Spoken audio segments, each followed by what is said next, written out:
Bizarre Khan जूं त ॻाल्हियूं खान बहादुर सां हली रहियूं आहिनि ठाह जूं। पोइ भला हू कीअं शेरोज़ ते हमलो कराईंदो? हा त पोइ ॿियो केरु थो थी सघे? टियों बि केरु थी सघे थो सालिया? छा मतिलब? टियों केरु मतलब छा मुराद आहे सोडा? मल्हार खां टियों माण्हू पुछी था वठूं। थी सघे थो मल्हार खे ख़बर हुजे हुन माण्हूअ जी। सोडा इहा ॻाल्हि तूं मज़ाक में थो करीं या सीरियस आहीं?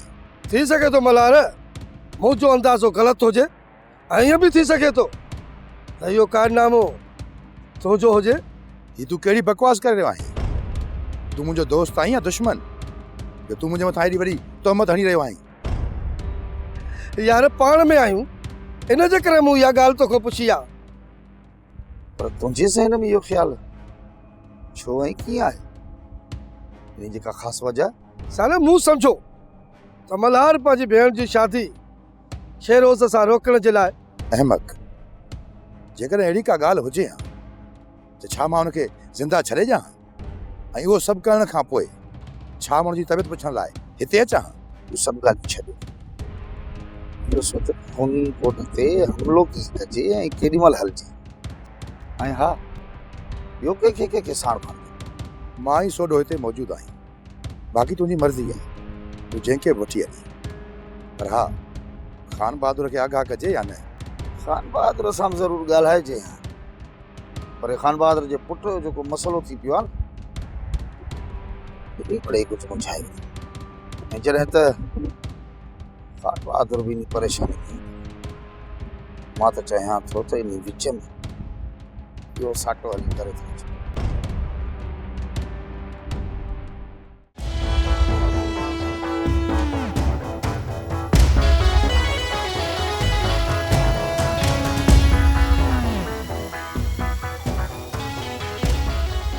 तू मुंडे ऊंधियूं सिधियूं फोनूं कराए मुझे मथा प्रेशर विझराइण तो चाहीं? एडे तू समझी छा तो पाण खे? सर गलती थी वई। तू पघार सरकार जी खणी तो पियो, नमक हरामी भी सरकार सां। जेकॾहिं तोखे गुलामी हिननि पीरनि मीरनि सरदारनि जी करणी आहे त पोइ हिन वर्दी खे लाहे हिन जो तकड़ि पैमाल न कर। तो जहिड़नि कवरनि पगड़नि जे करे मुंहिंजो डिपार्टमेंट बदनाम पियो थिए। कन खोले ॿुधी छॾ। जेकॾहिं तोखे इहो कमु करिणो आहे पोइ पुलिस जी नौकरी छॾणी पवंदी। वेरुन जी वस्ती